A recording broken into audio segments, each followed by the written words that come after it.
I met Tim. It's Tim and I were joking backstage. We're like, it's gonna be kind of awkward when he's there and we're talking about you, but here we are. So Tim is assistant professor in the Department of Religion and Philosophy at Westminster College in New Wilmington, Pennsylvania. He earned his PhD in religious studies from Rice University in 2022, where he worked on the archives of the Impossible Project with Professor Jeff J. Greipel.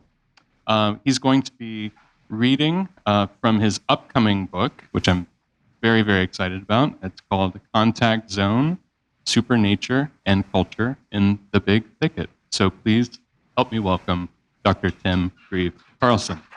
Thank you, Jay. Thank you so much, Jay. Good afternoon, everyone. Can everyone hear me well enough? All right.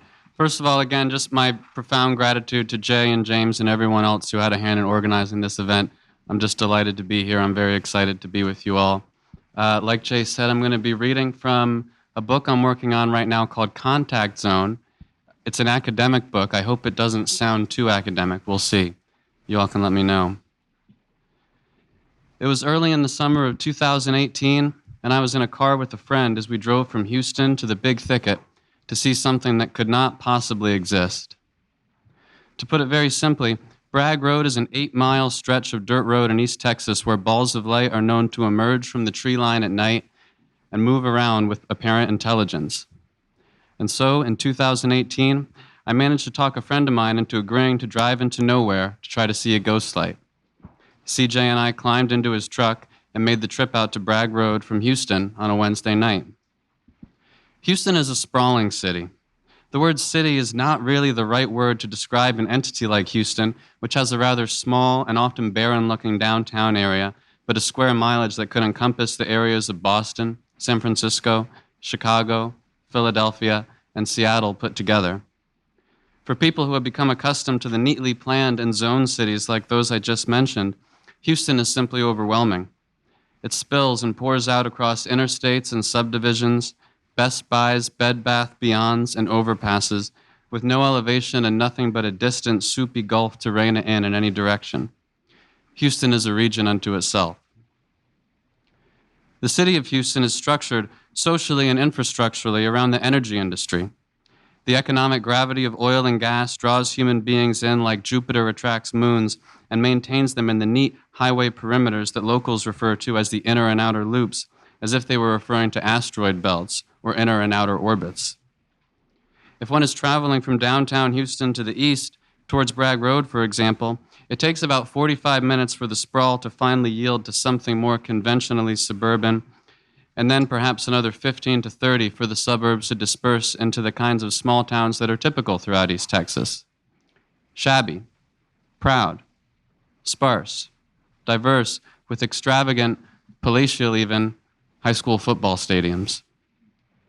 Somewhere further to the north and to the east, things become even sparser, and small towns give way to patches of mobile homes, old ranch houses, and bungalows tucked away in the deep woods. Now you're in the Big Thicket. As simple as that explanation sounds, there's no exact way to tell when one is in the Big Thicket because the borders of the thicket are indeterminate. The Big Thicket is nowhere precisely. For some, the thicket might reach all the way past Beaumont and I-10 to the south, down to the dark waters of the continent's third coast. For others, the thicket is a dense but small patch of hyper-biodiverse territory encompassing no more than a few hundred square acres of a federally recognized national preserve within Hardin County. Biologists generally consider the Big Thicket to be among the most biodiverse places in North America, and people who pay attention to the paranormal consider it to be as haunted as any place in the world. And while we might disagree on where the Big Thicket starts and stops today, it is generally understood to have gotten smaller since Europeans arrived and began trimming away at what edges they could. It is also generally agreed that the areas around the towns of Kuntz, Sour Lake, and Saratoga, the home of Bragg Road, is around its epicenter. CJ and I had left Houston around 6 in the afternoon, trying to beat the sunset onto Bragg Road. Since we skipped dinner and arrived with a little bit of time to spare, we pulled into the parking lot just outside of a store just outside of the tiny town of Village Mills for a snack. As we walked in, the woman behind the counter immediately recognized us as being from somewhere else, a classic social category in small-town Texas, but not necessarily a bad one. This particular shop didn't have the supplies we were expecting, so we settled on a dinner of Slim Jims and Miller High Life before approaching the counter. The woman smiled brightly. "Where you boys coming from?" she asked. "We're up from Houston," I said, smiling, trying to reflect some of her warmth and charm. "What brings you up here?" "Well, we're here to check out Bragg Road," I told her, after looking at CJ as a kind of warning that I intended to out us as the kind of foolish beings from somewhere else who fall for the local ghost stories. "Oh, God love you," she said, with that classic Southern mixture of gently mocking amusement and sincere concern. "Do you think we'll see anything?" I asked, trying to gauge her thoughts on the ghost light of Bragg Road. "Oh, everyone sees it," she said, without smiling, missing a beat, or looking up from the register as she hammered numbers into the keypad. "Everyone sees the light on Bragg Road." In early 2021, I interviewed the ufologist Jacques Vallée for the Archives of the Impossible collection at Rice University, where I was completing a PhD at the time. Unlike some personalities involved in the study of UFOs, Vallée is not an easy figure to dismiss. He has a doctorate in astrophysics and has worked in computer science, technology, and finance for much of his life. He has a warm personality, a love of conversation, and a keen wit. And perhaps as a symptom of this lifetime interest in UFOs, Vallée does not suffer fools. I say this as a self-identified fool. During our conversation, Vallée discussed the significance of natural history and landscape in the study of religious experiences and paranormal phenomena. A lifetime of interviewing witnesses and reviewing some of the best attested UFO and close encounter narratives has shaped Vallée's approach to the landscape and ecology of these experiences. In Vallée's estimation, the ecological circumstances of a religious or paranormal phenomena were critical to the analysis and understanding of the phenomena in question. Maybe a particular event could have happened anywhere, he told me, but it didn't. The place, the context, the environment of these events was critical, Vallée said. These experiences and events had contexts. They had relationships. To paraphrase Vallée, paranormal and religious experiences have ecologies. The French have a word that describes what Vallée meant. I apologize to any French speakers for my pronunciation here. Terroir, roughly meaning the quality of the land, or more specifically, the determinative effects of local ecology on a given phenomena. Today, terroir is almost exclusively used by winemakers and wine enthusiasts to describe certain qualities to be found in the grapes of a given region. The subtle qualities of landscape and environment, which might be ineffable to blunt force perceptual organs like eyes and ears, but are suddenly refracted and highlighted as they go through the subtle perceptual matrix of fermented grapes on the nose and tongue. While terroir is largely the domain of winemakers today, what if we followed Vallée's advice and widened the scope of the term to refer to the determinative effects of local ecology on a different kind of phenomena, or the phenomena, as we've taken to calling it? Ecology, natural history, eco-criticism, terroir. I think that these disciplines and ways of thinking represent an enormous missed opportunity in our methodology and understanding of paranormal and religious experiences. And indeed, once I started paying attention to the terroir of the paranormal, this quality proved absolutely unavoidable in the literature. Certain bioregions, watersheds, even a particular mountain or river could be reliably recognized as the sites of what we call paranormal experiences today, often throughout history and occasionally across cultures. Contemporary ufologists will be familiar with places like Skinwalker Ranch, where Colm Kelleher and George Knapp documented a staggering cross-section of paranormal phenomena over a fairly small square mileage, phenomena that make the popular divisions between ufology, parapsychology, and cryptozoology look positively provincial. Less well known in the English-speaking world, but no less significant, is Mount Uracoco in the Cordoba Mountains of central Argentina, a mountain whose history of paranormal phenomena will give Skinwalker Ranch a run for its money as the work of authors like Sebastiano de Filippi and his academic colleagues in Argentina becomes more accessible. John Keel famously called them window areas. Some researchers call them hotspots, places like the Ohio River Valley and the Hudson River Valley, where you can almost set your watch by the lights in the sky, and people gradually learn to ignore the strange creatures visible in headlights by the tree line at night. Why does the phenomena seem to organize itself into such geographic or ecologically clear areas? Sometimes I've wondered if these window areas were less of a feature of the phenomena itself and more of a cultural artifact of the locations of particularly active researchers. What if all these hotspots are really just places where someone has put in the time and the effort to collect these stories? Just east of Pittsburgh, where I live now, the Chestnut Ridge of the Allegheny Mountains has long been recognized as a local hotspot for paranormal phenomena, including UFOs, Bigfoot-like creatures, and some substantially weirder cases. The dean of Western Pennsylvania Paranormal Investigation is Stan Gordon, who has been relentlessly recording the anomalous experiences of people in this area for decades. I actually asked Gordon about this directly last year. What if the Chestnut Ridge isn't a window area, but just a place where someone is actually bothering to take these stories seriously and record them? I asked. Gordon paused for a moment. He took my question seriously. There's an element of that, sure, he allowed. But I don't just collect stories from the Chestnut Ridge, he said. I collect stories from all over Pennsylvania and Ohio and West Virginia. And I get many, many more reports from the Chestnut Ridge than from anywhere else. There it was, beguiling but simple, the terroir of the paranormal. The local vintage of the phenomena that I would like to discuss today comes from East Texas, where I lived for much of the last decade. While I'm on the subject of local researchers who do the really hard work of collecting and recording cases, I want to mention Rob Riggs, the longtime managing editor of several East Texas weeklies who relentlessly cataloged the paranormal experiences that poured in from the thicket. Rob Riggs passed away in 2015, and so I never had the chance to meet him or speak with him, but I did interview a journalist from who wrote for Texas Monthly a little profile of Rob Riggs after I passed away. And I was just trying to get a sense of who Riggs was and what he was like. So I asked this guy who had no interest in UFOs or Bigfoot or anything like this at all. I asked him, what did you think of Riggs? And he said, I was surprised. He really wasn't a nut. And I was like, all right, I guess that's probably the nicest thing someone like you can say about a guy like that. Yeah. As I mentioned already, I'm reading today from a book that I am presently working on called Contact Zone: Supernature and Culture in the Big Thicket. The idea for this book emerged while I lived in Houston. This was a period in which I spent a great deal of time thinking about the historical critical study of religion and the contemporary academic discipline of religious studies. At the same time, I was making frequent weekend hiking, camping, and paddling trips to the thicket. When I made these trips, I would look up some of the paranormal history of the area before I left, as one does, right? And I gradually learned two things about the thicket: that it is both as biodiverse and profoundly haunted as a place can be.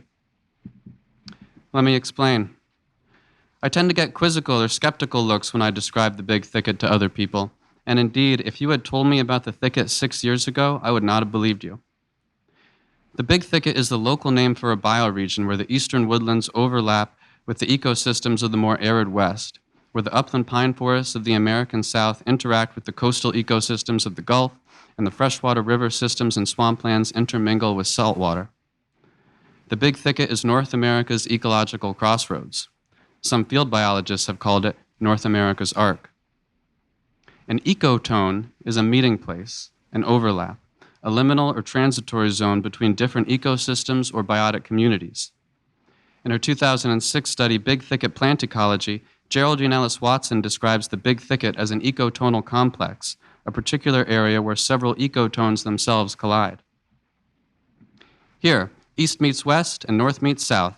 Cacti, yucca, and other xerophytic plants, chaparral, cock, and various reptiles of desert habitats are seen within sight of rhododendron, trillium, and the eastern wood thrush, which are at home in the moist eastern woodlands. Ferns and orchids, typically found in subtropical southern Florida, grow near reindeer moss and sphagnum bogs, typical of the boreal bogs of the Arctic. Formerly, tides pushed salt water up the Neches River and into Pine Island Bayou, so the biota of saltwater and freshwater habitats commingled, but the new saltwater barrier is changing the ecology. Here also, the prairie meets the woodland. As Watson makes abundantly clear, it is not really accurate to characterize the Big Thicket as an ecosystem, nor is it enough to call it an ecotone. Ecologically speaking, the thicket is not merely a place of overlaps, it is a place where those overlaps actually overlap each other, It is a system of ecotones upon ecotones, an ecotonal complex. The metaphor of thresholds, boundaries, or window areas recurs in the work of the Big Thickets field scientists, like Watson. This unsettled betweenness, the commingling of life forms and boundaries typically separated, is, I think, part of why it has such a reputation as a place of mystery, the uncanny, and the weird. As Mark Fisher has written, the weird is not just a pejorative or an adjective, it is actually a consistent aesthetic mode or quality. The presence of thresholds is crucial to the weird as a genre or aesthetic mode, Fisher writes. But what is the weird for Fisher? Quite simply, quote, the weird is that which does not belong, the conjoining of two or more things which do not belong together, end quote. There's no one plant or animal community that represents the thicket. Rather, you know you're in the thicket when you realize that things that do not normally coexist are coming together. Ecologically speaking, the big thicket itself is the weird in Mark Fisher's terms. The thicket has no definable physical boundary. It is the moment when you see alligators crawling over reindeer moss. Now you have reached the thicket. Biodiversity and the experience of the uncanny are intimately connected. In her 2008 book, When Species Meet, Donna Haraway introduced a framework alongside Bruno Latour which might help us understand this connection between biodiversity and some of the more subtle and uncanny dimensions of the sacred. Humans have a complicated time understanding and relating to non-humans, Haraway suggests. Quote, modernist versions of humanism and post-humanism alike have taproots in a series of what Bruno Latour calls the great divides between what counts as nature and as society, as human and as non-human, she writes. Following Latour, Haraway summarizes that vast historical project of organizing the world into human and non-human, nature and culture, us and them, what Latour calls the great divides. She goes on. Whelped in the great divides, the principal others to man, including his posts, are well documented in ontological breed registries in both past and present Western cultures. Gods, machines, animals, monsters, creepy crawlies, women, servants and slaves, and non-citizens in general. Outside the security checkpoint of bright reason, outside the apparatuses of reproduction of the sacred image of the same, these others have a remarkable capacity to induce panic in the centers of power and self-certainty. A few of these principal others outlined by Haraway are of special interest to me here. Animals, monsters, creepy crawlies, and gods. Fascination with biodiverse environments and other life forms goes hand in hand with experiences and affects called religious, something that Rudolf Otto might have called the creature feeling of the holy other. We love and fear creepy crawlies and gods because they have a remarkable capacity to induce panic in the centers of power and self-certainty, because they compel fascination, curiosity, terror, devotion, because they seem to demonstrate how attraction and repulsion are affective opposites on the same spectrum of fascination and of wonder. Haraway sums up her argument. Thus, to be human is to be on the opposite side of the great divide from all the others, and so to be afraid of and in bloody love with what goes bump in the night. To better explain myself alongside Haraway and Latour, I would like to turn towards a figure from the big thicket who strains the boundaries of God, animal, and monster. Black panthers have been seen and heard in the big thicket for almost as far back as written records go.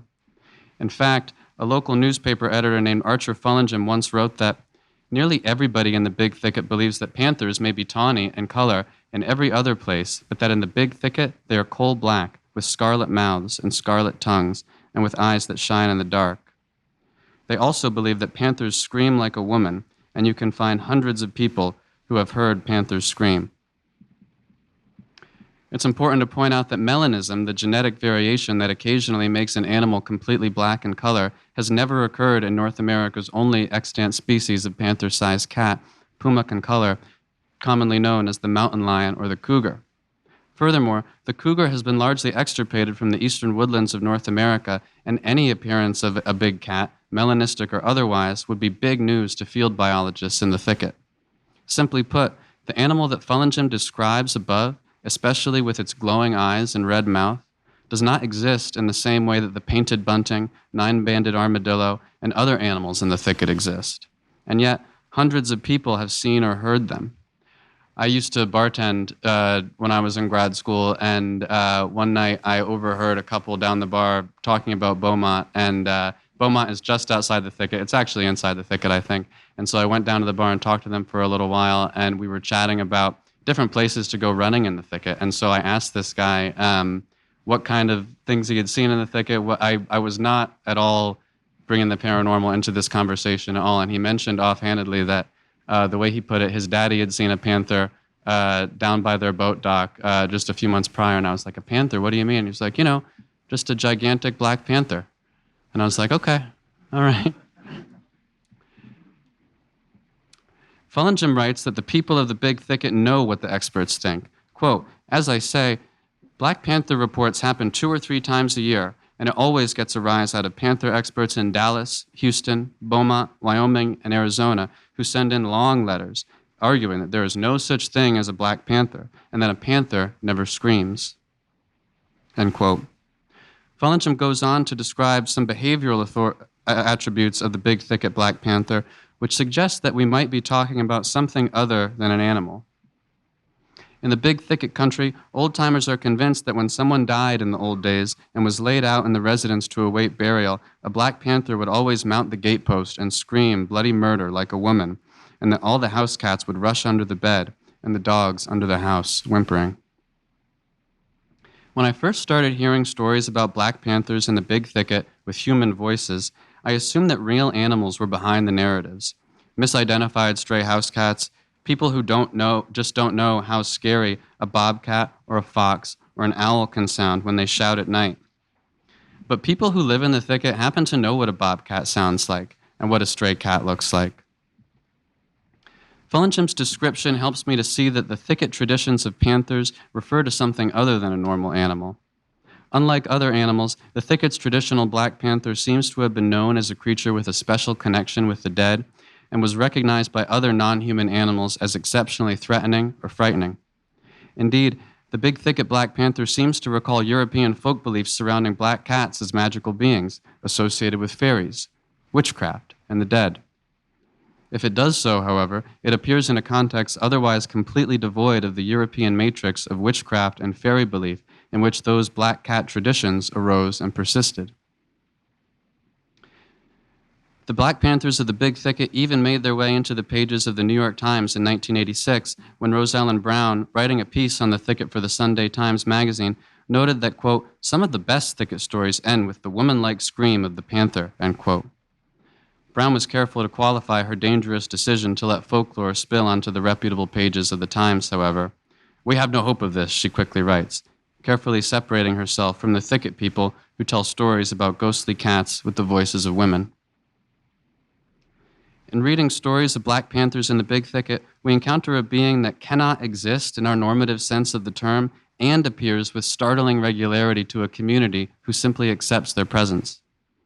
With a combination of their human-like voice and traditional association with the dead, the black panther seems to occupy an ambiguous threshold between animal and spirit, monster and God. The kinds of paranormal experiences that people have in the thicket trouble these distinctions even further. One example can be found in the Anne and Whitley Strieber collection at Rice University. The collection is an archive of letters received by the author Whitley Strieber following the 1987 publication of his book, Communion. The collection represents a selection from the thousands of letters that Strieber received following the publication of the book. One letter, written in June 1987, comes from a correspondent who describes their life in the big thicket. The letter opens, Dear Mr. Strieber, I have just finished your book, Communion, and I have never been more agitated in my life. It is all so familiar to me, and I have experienced some of these things, although I don't remember being abducted. The author of the letter goes on.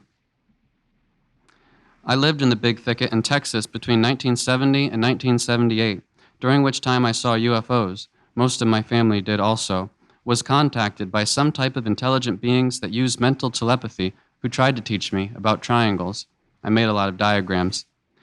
I saw cold blue lights, and one night the air turned rosy red in our home and in a home near us. We saw many crafts doing maneuvers or something. I've had one out-of-body travel experience that I clearly remember. I don't remember being abducted. This is really an upsetting experience for me, and yet I have a compulsion to know why the book has so much meaning for me. One thing that pretty much everyone who looks at the Anna Whitley Strieber collection notices is how difficult it is for ordinary people to put experiences like this into written words. And one thing, in reading these letters and reading Strieber's works in general, one thing that stands out to me is what makes a person like Strieber really exceptional and really special is not necessarily his experiences, it's his ability to express them. That's actually what makes Strieber kind of exceptional as an individual, I think. What is especially relevant here in this letter is the apparent role of the location in the author's experiences.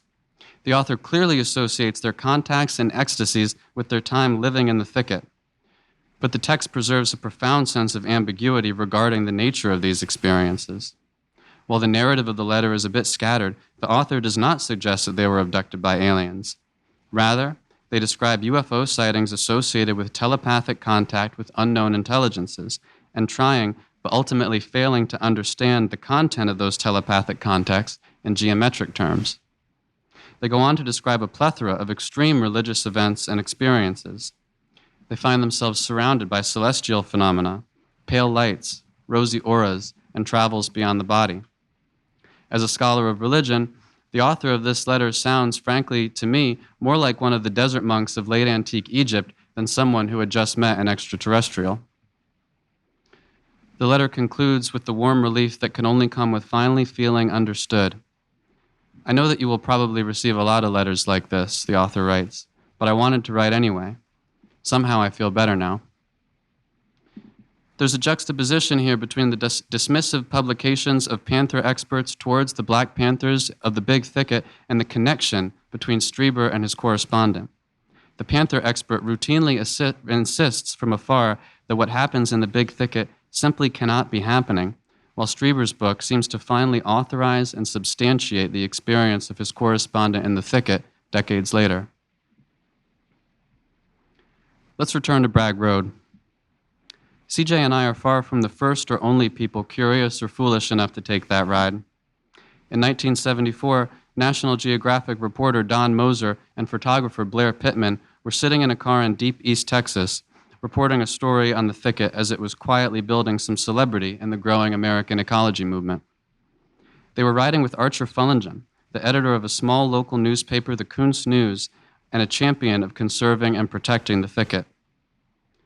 Fullingen was part of a small but fierce conservation movement that swept the thicket in the 1960s and 1970s as more and more cypress trees fell and the rivers and bayous began to glisten with that rainbow sheen of sloppily managed oil wells. Moser had read many of Fullingen's columns as he prepared for the trip to the Big Thicket, and one sentence had stuck out to him. Fullingen concluded one of his Kuntz News columns with a mysterious provocation. Quote, "So who will go out with old Arch Fullingen to the Holy Ghost Thicket and lay down in front of the bulldozers?" End quote. As they drove through the nighttime cacophony of insects that blanket the thicket over the summer, Moser asked Fullingen what he meant by Holy Ghost Thicket.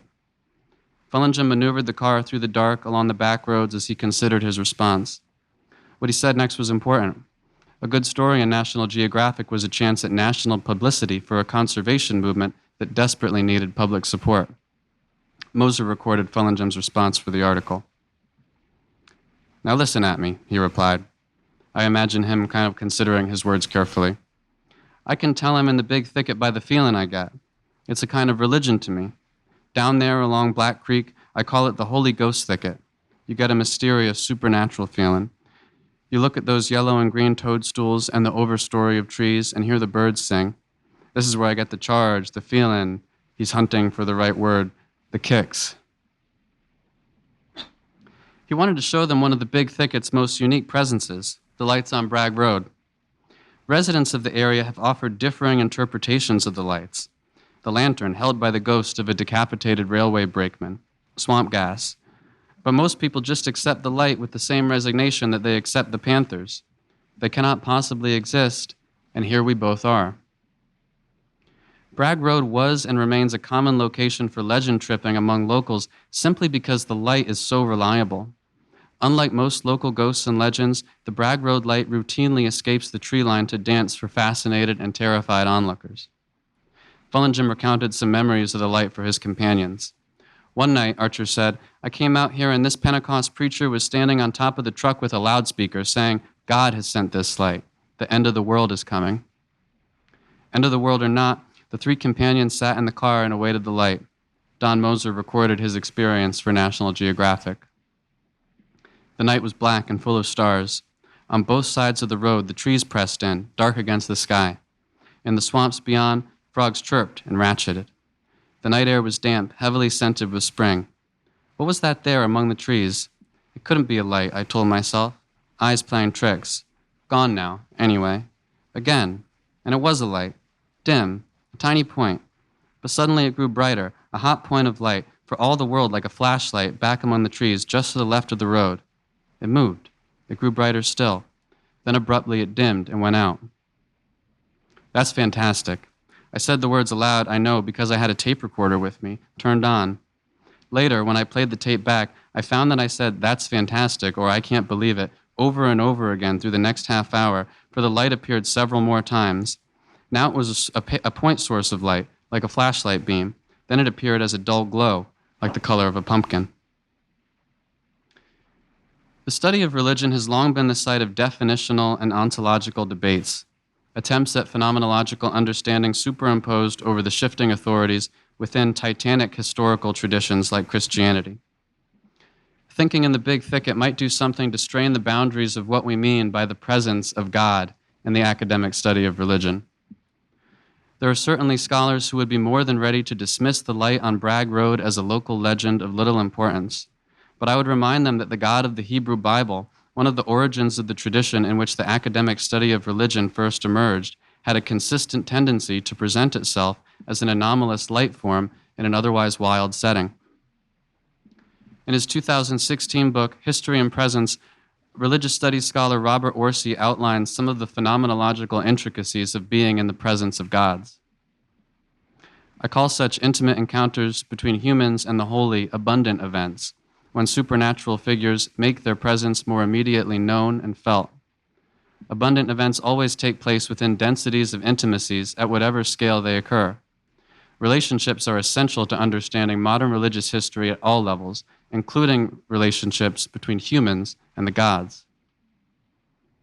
Fullingham's Holy Ghost Thicket suggests how biodiversity and ecological intimacies might shape Orsi's abundant events.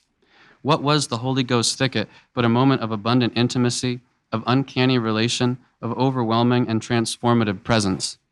The gods present in the big thicket are weird, eerie, and uncanny, but as Orsi reminds us, the gods have a tendency to defy expectations of their appearance.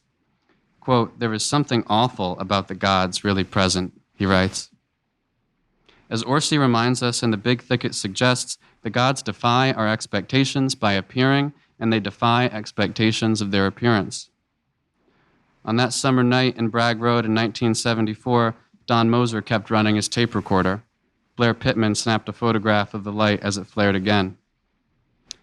Now that's something, ain't it? Archer Fullingham said when the light appeared again. Moser summarized his feelings as he concluded his article. Quote, I am given neither to superstition nor mysticism, but the spirit of the Holy Ghost thicket laid its cold hands upon me then, and I shivered. End quote. Fast forward to 2018.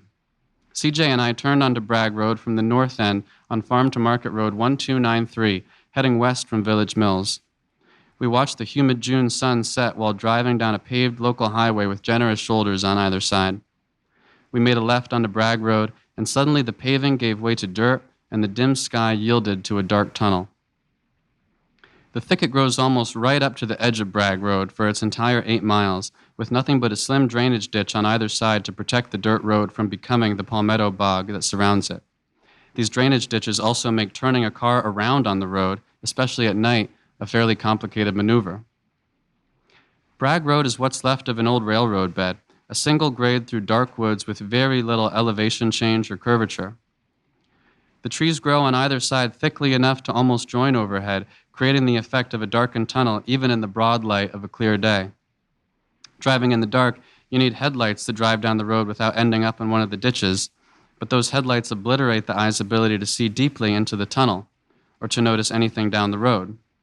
Unless, of course, something down the road is shining back with its own light.